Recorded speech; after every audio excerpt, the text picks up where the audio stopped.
Good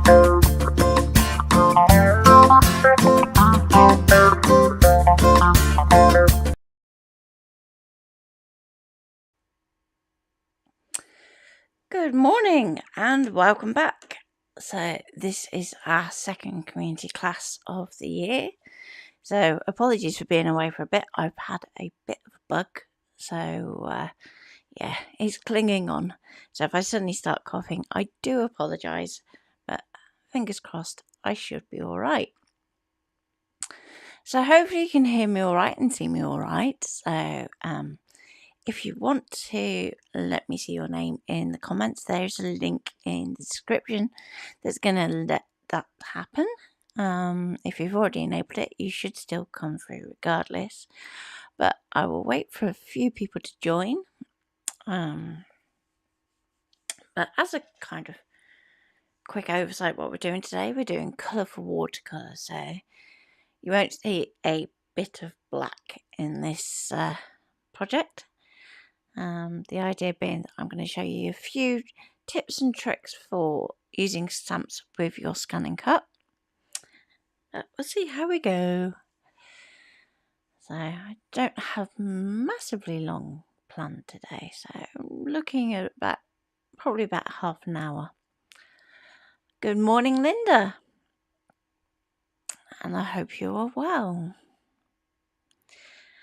So we are going to be using some woodland theme stamps, but any kind of little critters, little landscape scenes are going to work for this technique. Okay, don't have to be massive, but what I will say is just avoid using the really, really small stamps. They're just going to make it a bit too hard for your machine, a bit too hard for you to colour. You're going to need some watercolour paper, so I'm working on some £90 or 190 GSM watercolour paper. Smoother the better in terms of your stamping.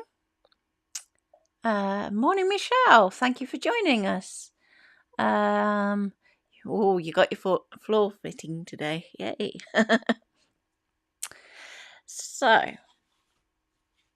I also have to one side bamboo cloth, and then let's talk about paints. So I'm going to be using Derwent Inkjet set 2. So this is the really bright colourful one. Okay. So hopefully we should get a good range of colours in there. I've been stamping with archival inks. So what I will say, in terms of stamping with your inks, you're going to probably do 2 or 3 impressions. So it's really important that you have an accurate stamp platform to help you do that, just because of the texture of the watercolour.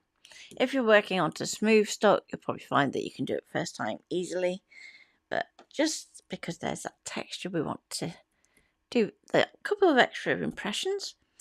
And to help you out, use a little stamp tool to help you really get some welly behind those stamps, especially whenever we're stamping on anything with texture. So my little Inkjet set comes with a little water brush, so I've already assembled that and filled it, and I do have a spare pot of water sitting to one side to help me clean my brush. Now, all the stamps that I've stamped so far, I've left in my stamp platform in their same position. So if you want to craft along, then you can do. Just remember to just leave those stamps there in case we decide that we want to reintroduce some of those kind of details, outlines. So you can do a technique where you could do it all with no line colouring, so where we stamp with a fairly pale ink and then put your black over the top at the end, but I don't want to go black. So hence we're going colourful. So let's open my ink palette, and you're going to see I don't keep it very clean. Don't waste anything because it'll all reactivate in the palette. Okay, now I just want to get my brush started, so just make sure it's done nice and tight. We're just going to give it a gentle squeeze, and if we brush it on our hand or our finger, we're going to feel when that water starts to come through. As soon as you feel that water starting to come through, stop squeezing. Keep going and see if that's enough. Maybe that it just needs one more little squeeze. So you want it damp, but you don't want it too wet that it's flooding, because otherwise it's so much harder to control.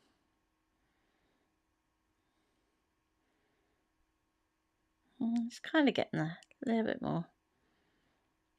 Watch. I'll do this and then it will suddenly go. Okay. So, if we look at our stamped image, and I will bring this a bit closer to the camera just so that you can see actually, we're going to start off with our main image. Now, one of the first mistakes that people make in terms of stamping for their scanner cut is they put things either too close together or too close to an edge. So you want to make sure that there's a good finger's width around the edges, at least, if not more. So here you can see I've allowed more, but that's because I'm planning on extending this stamp slightly. Okay. You want to make sure that your edges, so the outside edges of your stamped image, are nice and clear. And then as we colour, we're going to kind of reinforce that clarity. Okay. So, if you are struggling to see your image, work with a copy of that image in front of you. Now, just for glare, let's take that out of its pocket so you can see that a little bit better. And if you want me to zoom in at any point, let me know. I can do that. There you go. Let's just do that little bit there. There we go.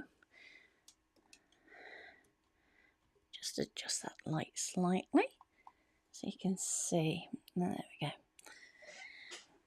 So it's really easy to see where this mushroom is, and because you can see it really easily, I'm going to leave that to be one of the last things to do. Where you want to start is where things are a little bit more difficult to make out, so that you aren't making it even harder for yourself at a later point. So for example, this bit here is actually come out really quite pale, so that might be one of the first places that I'm going to do. So that's a little mushroom. So let's decide what colour we're going to go. So in our little image here, we've got it in blues and purples, and you can by all means follow that along, but I'm going to go, let's start off with a bit of purple. Instead of that being near the top, I'm going to put it down towards the bottom. There you go. And I told you it would squirt. So let's get a bit more ink in my brush. Now your ink tenses are really vibrant because they are essentially ink and not watercolour in the traditional sense. So I'm just going to gently blot my brush, and then let's go in here and we're going to kind of dot around this edge here. So you should have something that looks like a little bit of a curve. Then we're going to pull that up just a little bit. Okay. So we've got another of these little mushrooms down here. So I'm totally ignoring that top one for now, and we'll come back and do that after. So along that bottom edge first, then we're going to flick up towards that centre point. Okay. Now, just because there's a little bit too much water in that brush, I'm just going to add a little bit more of that pigment in on that bottom edge. Okay, so typically when I'm doing watercolour, what you'll find is I'll do this lovely job of blending in colours together. But for this one, because I want to emphasise that shape, I'm actually going to let that dry a little. And let's go. Okay, so we've got these little purpley flowers here. So they're not quite as strong. So I'm just going to kind of use a lighter version of that same purple, because when we're painting we want to try and keep some kind of like colour consistency in there. Okay, and I'm just going to drop in a little bit darker colour into the centre of the flowers, so that way we can see which flower that petal relates to.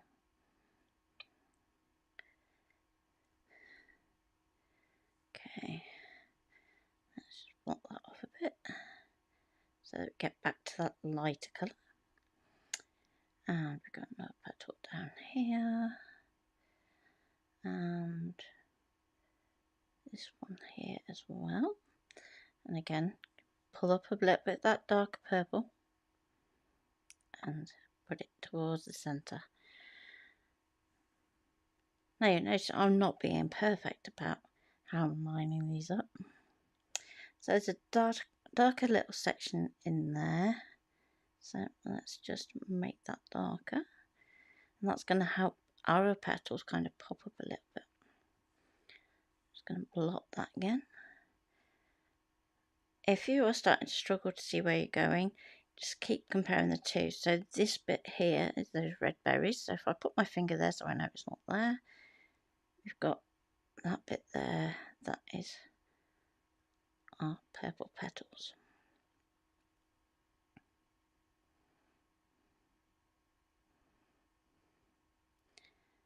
Okay. And again, just going to drop that in there. Now there's another colour in those centre of those flowers, so I will keep those centre areas clear of paint for now.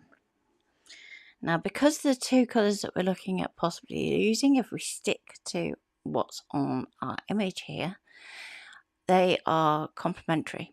So that means they're opposite sides of the colour wheel, but it also means that if you happen to overlay them, what you're going to get is mud. So you want to try and keep them separate as possible. Okay, so we've got our purple there, and it's just if we want to put any purple into our butterflies out, I'm just going to do that next. So let's put in, I'm just going to do this on the tips of the wings.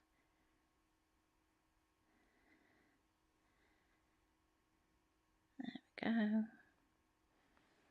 And use some of that wash that we did just to blend that out.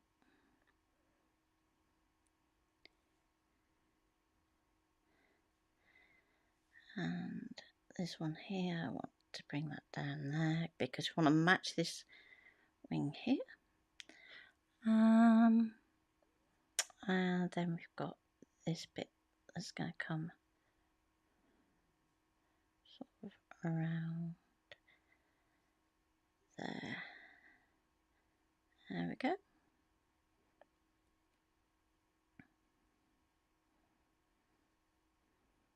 And I'm just going to blend that out.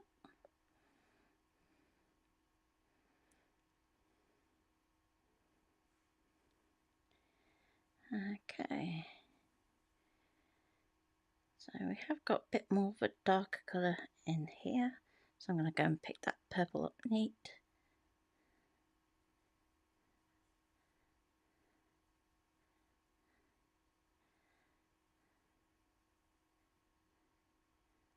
There we go. And a little bit just in that gap there. So you should have some of it that now looks like that. So, given that we said that it's going to be colourful watercolour, let's pick our second colour. So, give your brush a quick rinse. Now what you can find is, if you have any paint kind of trapped in your bristles, give it a squeeze as well, and that will kind of flush it out from both ends. Especially when you're working with a darker colour like this purple, it's going to be more like it's going to try and hold on to that pigment. Okay, so I'm going to go to this lovely vibrant pink. So this is the fuchsia, and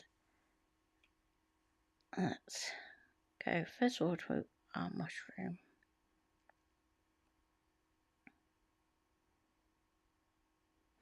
Now, because these two are kind of in a similar location on the colour wheel, we can let them kind of overlap and mix and not worry too much. So we're trying to stay nice and loose and kind of fantasy-esque. So with this one, don't get too hung up about having it as proper colours, if that makes sense. Now, I'm going to bring that same colour through into our butterfly. Okay. I'm going to clean my brush off a little bit. So now there should be, next to no pigment, but there should be some water. And I'm just going to blend that right out. So we're keeping that butterfly nice and soft. Okay. So now, I don't want it to touch that purple. It's really quite important. So keep it nice and loose and figurative. Okay. Next, I'm going to go for the leaves. So work your busiest areas first, and then we can kind of move on from there. And yes, they have fab stamps, Linda, so they're from Wonderland. And I'm just going to put some of that yellow into the green section of my palette, because I just want to get sort of like a nice limey colour. So the yellow in this palette is quite greeny tinged anyway. It's called Sherbet Lemon. But then when you add it to the greens, it's really easy to mix with the greens. It's a bit harder to mix it with the oranges, and what I tend to say is if you can do that, have set one to one hand and use the yellow at that instead. But for the greens, it's ideal. So let's bring in our colour.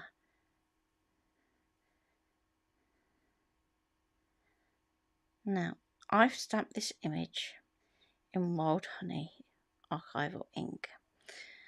So that means that what we can actually do is we can actually pick up other colours that will match our ink as well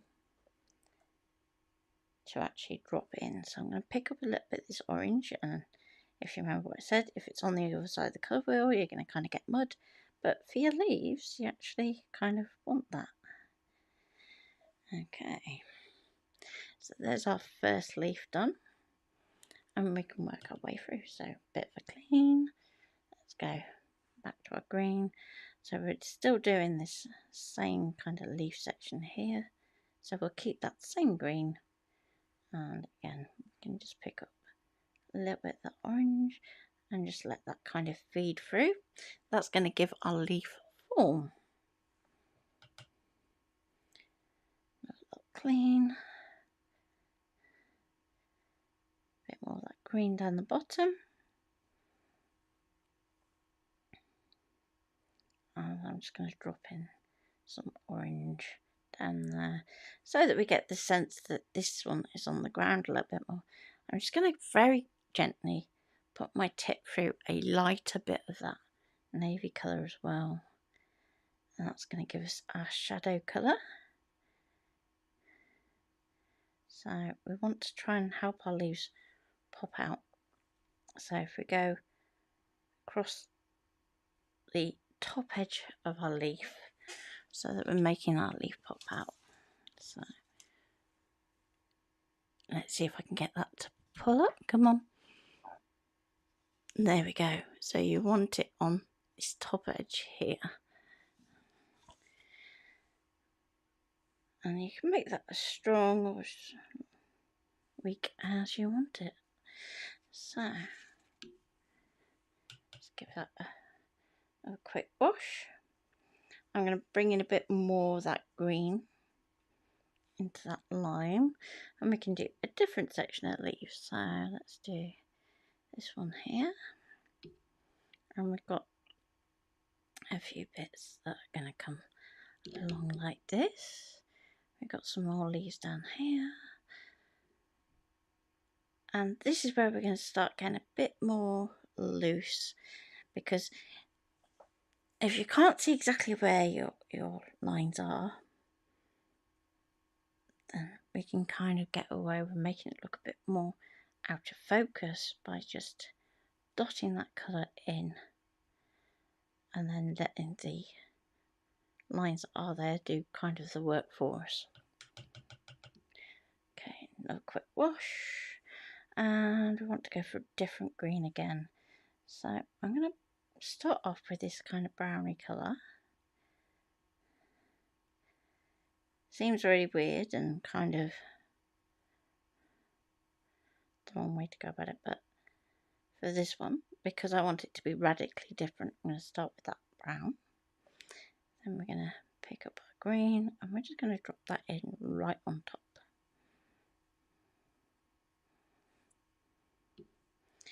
And that colour goes right to this point here. And going to take a slightly different green. So let's go to this bluey green and drop that in there. That can go in there like so. Drop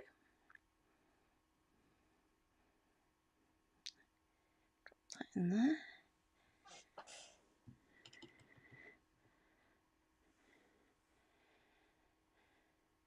So I need some red. Just going to blot that so it's not too wet.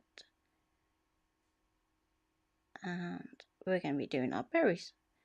So think of berries as like a little U shape, because we want to keep a highlight like so.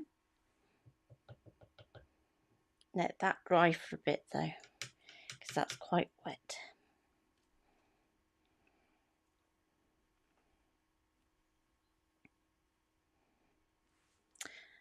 Okay, so while that's drying, we've got some little stem bits here. So let's go to our bluey green, and we're going to start off with those. Now usually what I do is, if I wasn't going to be doing the scan and cut portion of this project, I would do these a little bit paler to kind of push them back. But as I said before, when we're working with our scan and cut, we want to try and keep our contrast as strong as possible. So now I've done this stem here, and I'm going to go back and do the top part of our little bloom. I'm going to blot my brush, not clean it, just blot it, and I'm going to go into that lime green, start down the bottom.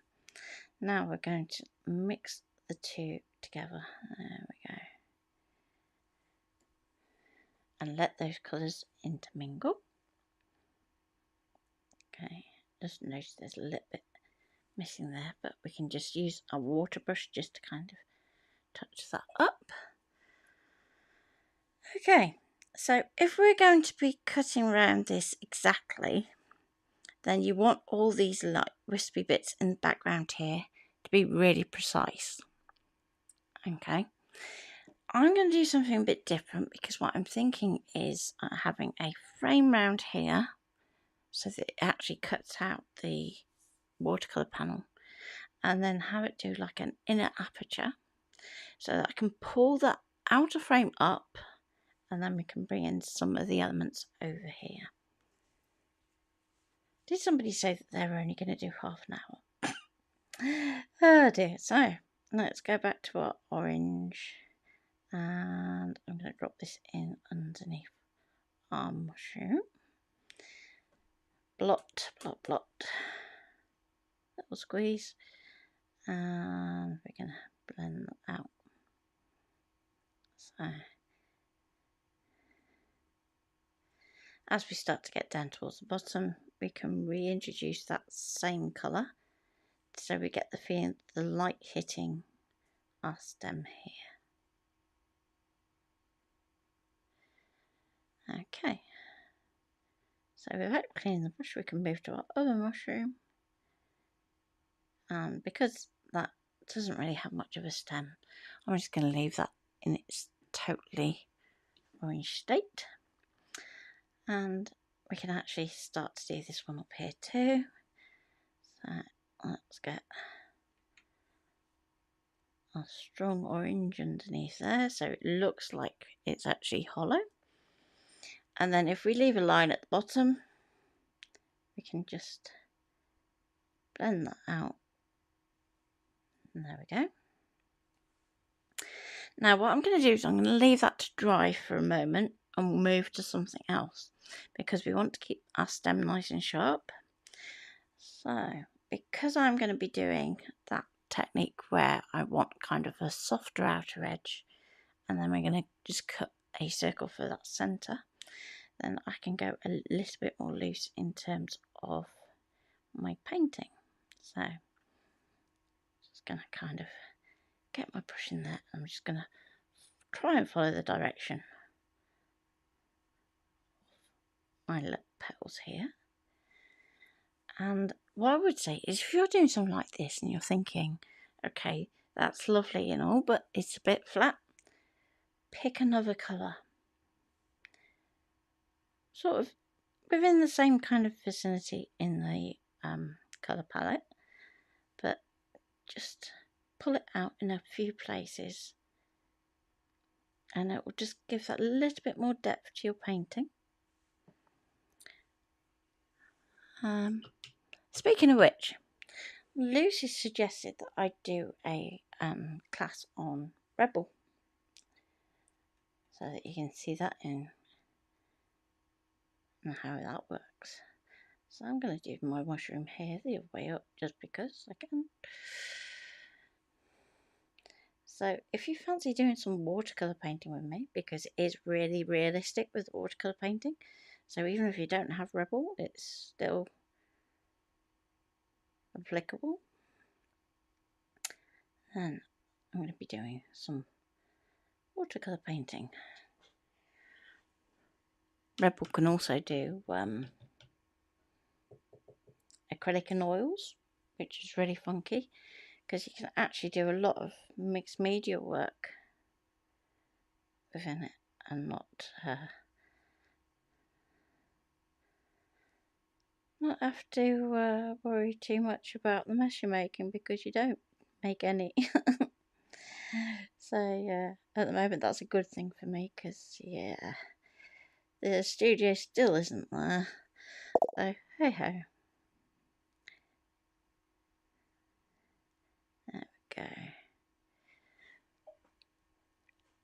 What is Rebel? So it's new out. It's Rebel Pro 7 is the one that I have. And it's a natural media paint program. So it's not Photoshop. You're not going to take photos into it and be doing photo editing, at least in that sense anyway. It is literally more like working with proper watercolour or proper acrylic, and it can even do metallic paints. It's a fantastic piece of kit. It's a one-off payment. I was lucky enough to get it while it was on offer, and it was my Christmas present. So I've been kind of doing lots and lots of painting with it. So if you've seen any of the watercolour I've put up sort of this year, you can guarantee that is how I've done it. So this is actually quite unusual for me to sit with some actual watercolours now, and actually. So just to say what I'm doing as well, I've just swapped to kind of a navy colour, just to pull out these elements here.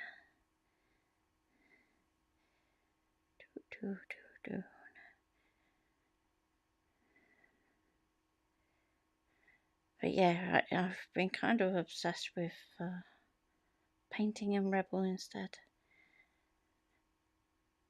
So somebody was asking me about one of my paintings I did yesterday, and they were like, "Oh, did you do that by hand?" And I'm like, "Well, yeah, as much as if you were doing it this way." Just to have the added bonus of having that undo button. Okay, so there's a little leaf there that I've missed, so let's just pick up some of that green and we can put that leaf in there. Going to go back to that ready colour and just do this little flower here, and then if there's one on the other side, I'll do that too in that red, so that we're kind of mirroring. So let's go for this little kind of looping like one, and we're just going to dot that in. So then we've got red, red, red, red, orange, orange, orange, so that you're kind of always using a colour in more than one place. But I'll try and do a test and see how Rebel streams live. But if for any reason it doesn't like going live, then I'll pre-record. Just because I know that it does take quite a bit of processor. Because as you're painting, it's processing all the time the paint that you've already put down, the paint that you're applying, how much water is in your brush, because you can actually set that and how that's affecting, but also things like how absorbent your paper is. So if you set your absorbency to 0, for instance, you can make your watercolour act more like alcohol ink. With acrylics, you can actually have it so that it's a bit more like a dirty pour, and you get like your cells and things, which are really quite funky. So as I said, it's a bit addictive because it's like I can do all this messy stuff and not actually get messy. So I'm going to go back to that navy colour because we've introduced it over here. We need to use it somewhere else. So I'm just going to drop that into the body of my butterfly, which should now be fairly dry. We can use the very point of our brush just to do those details. Now, if you don't feel like you have a steady enough hand to do these like tiny, tiny, tiny bits, then you can use a fine liner, and that's fine. So we've got our mushroom there. There's like a green bit in the back here, but let's go for a different green. So I'm going to take that navy that's in my brush and I'm going to mix it with that bluey green.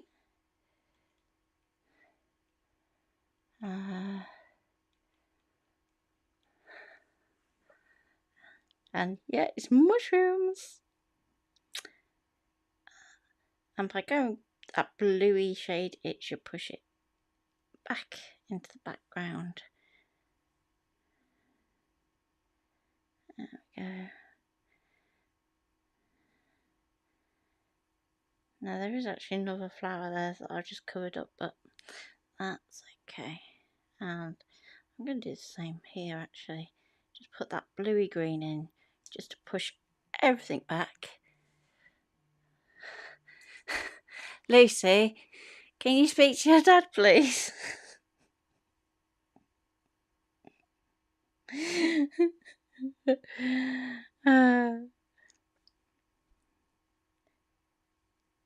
Somebody forgot that I was going live. And there we go.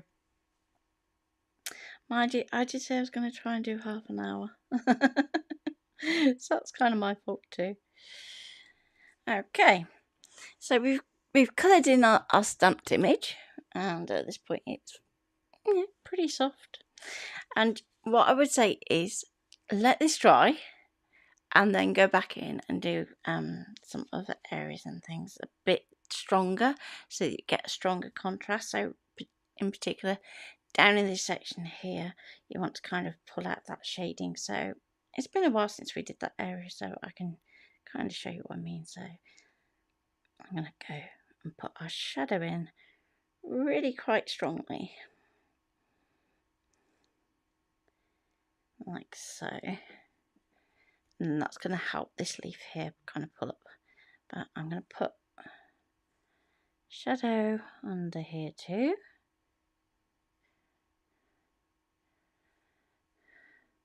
And one down here.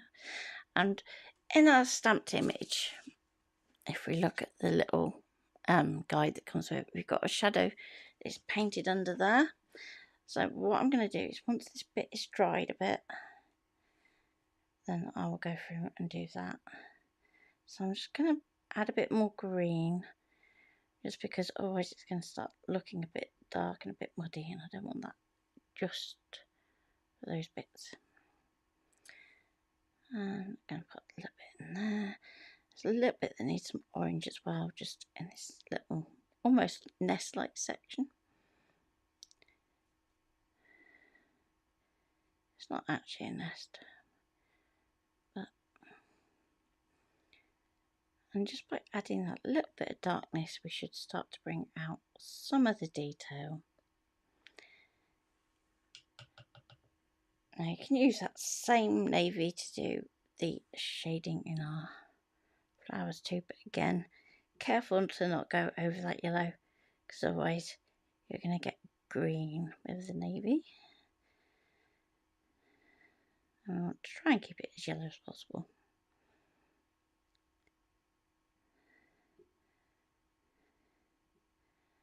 There we go. So while I remember it, let's just very quickly grab a little bit of that orange. I'm just going to pop that in there.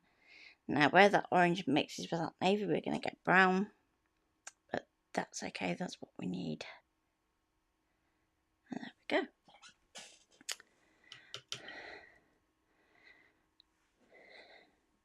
So the shadow colour is actually really interesting. It kind of uses sort of navy and teal mix as kind of a starting point. So I'm just going to really boldly blot that in. And it's got bits of lime, so we're going to put in some of that yellow and pop that under there and let that kind of mix too. And by keeping it nice and wet, things are going to mix nicely. Then I can go to my navy and I can go, right, okay, let's drop that right underneath these elements here. And we're going to follow it along our outline here. If we need to pull that back that way, like so. And then we've got our background. Now, because we're going to be doing this with the scan and cut, I'm just going to pull that out just a little bit further than my stamped image. And just drop in a bit more of that navy there, a bit of that navy there. Then we can pick up our lime, drop that in, and just let it blend out. Now, in terms of background for this section here, it is entirely up to you. We can leave it as is and hope that the scan and cut kind of picks up all of our sections. But what I would say is something like this where we've got lots of dots and lots of bits of outline that miss, we're going to really struggle to cut those out. So this is another issue when we're scanning things. You want to make sure that the scan and cut has a boundary to go to. So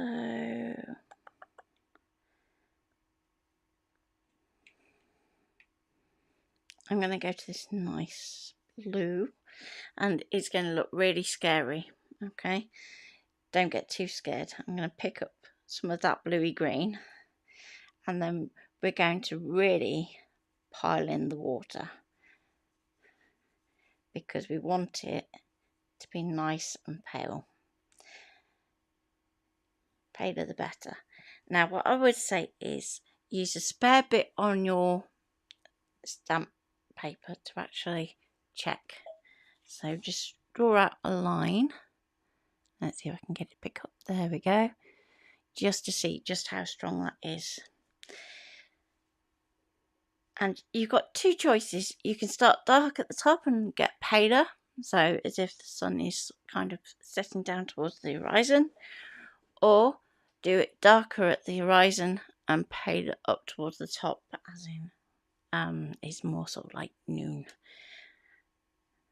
I think just for what I want to do for this one, I'm going to start off with it up here. Now I'm going to give my brush a little squeeze as I'm doing this, and because I'm squeezing, it's going to be applying more and more water. Now that water is going to help that colour not only get paler as it moves down, but actually kind of flow and move. So let's get a little bit in here. So I'm not even trying to trace around the edges of things. It is literally just dotting it through, letting that water carry that colour into those areas by touching it and just pulling it through. Okay, so you should have something that looks like that. Now, if at this point you decide that you want to introduce other colours into that, you can do. But I think for this one, let's just add a touch of that tealy colour, and I'm just going to do some little drops.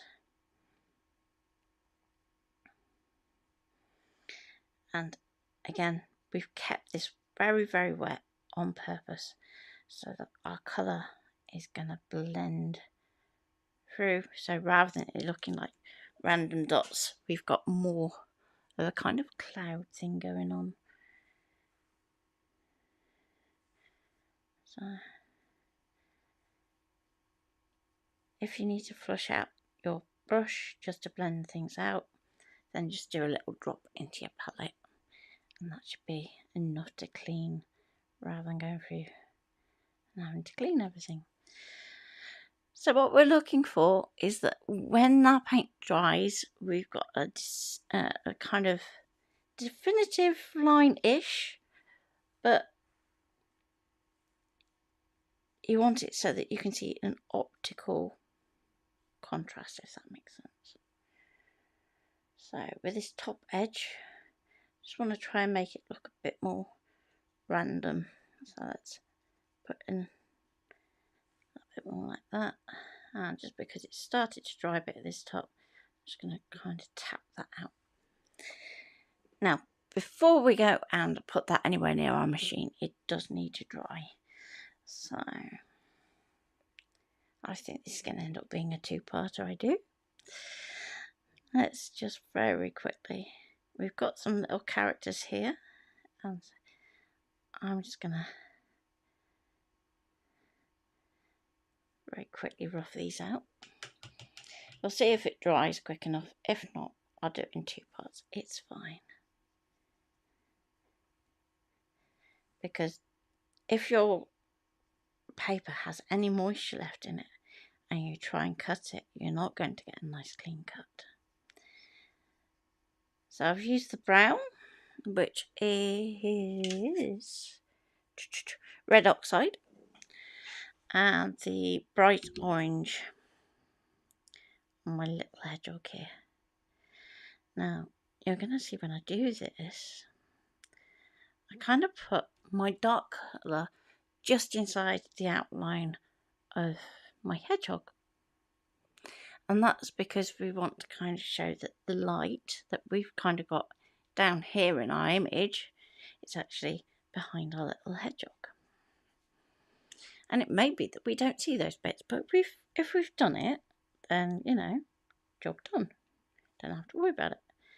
I'm going to come back in with some more of that red oxide and do his little feet.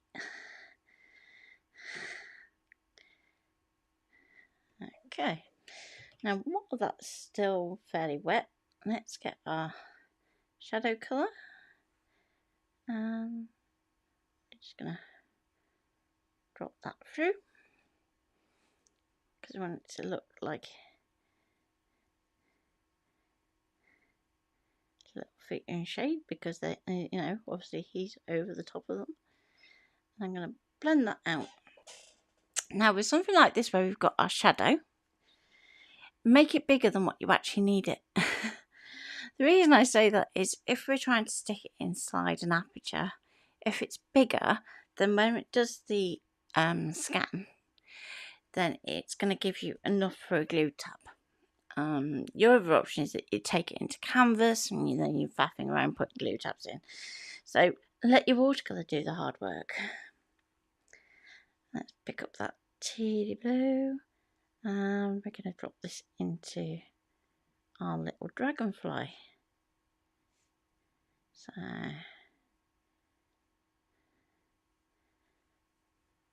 let's pick up some of the yellow, and yes, that yellow is now green because I didn't clean my brush first.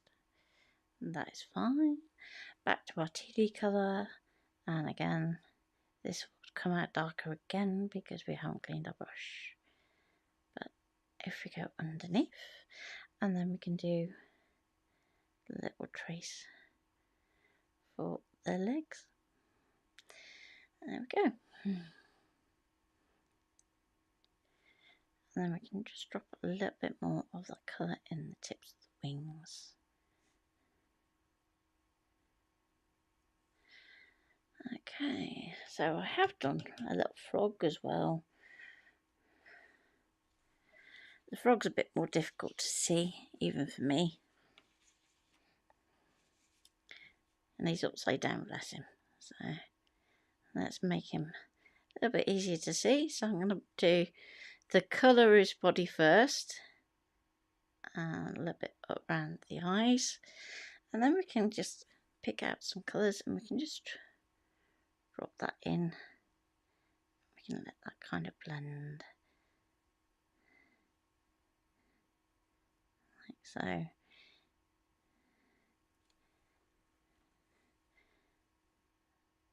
If you think he's too dark, we can blot our brush and pick some of that colour up. There we go. And we can do his little feet. Do frogs have feet? They're kind of webbed, aren't they? Okay, and back up the other way for my butterfly. So I'm just going to use some of that green that's left on my brush. Same here. See those elements. Now we want to reference back to our image to choose our colours. So we've got these oranges and these purples, so you want to have kind of those represented in your two butterflies. So I think the bigger one, let's make that the purple.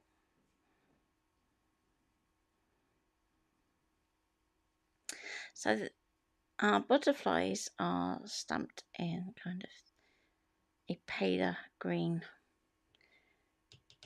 just to kind of give it that feeling of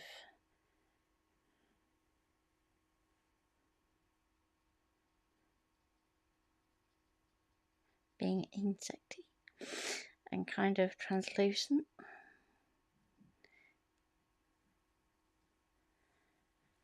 And I'm going to go to an orange one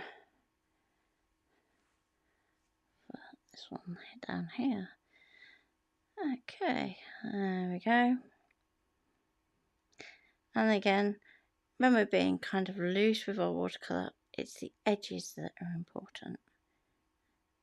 So as long as those kind of all join up, we should be good to go.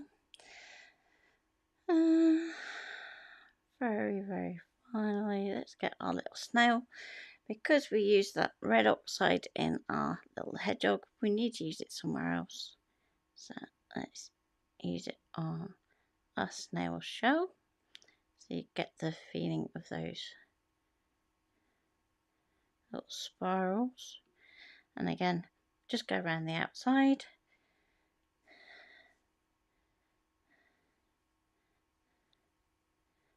There's my little snail. Little antenna, and there we go. So as I said, what I'm going to do is actually split that into 2 classes and do the next bit on Scan and Cut once that's all dry.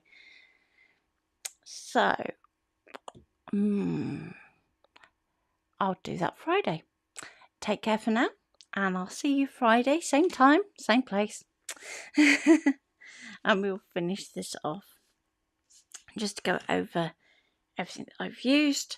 So it's the All and Create 1094 set of stamps. So worth having those to play with. I used archival ink in different colours for different sections. So whichever you think is the kind of dominant colour, that's the one you stamp with. I used the Inktense set 2 to do my palette. And some bamboo just to block my brush. And thank you, Linda, and look forward to seeing you on Friday. Bye for now.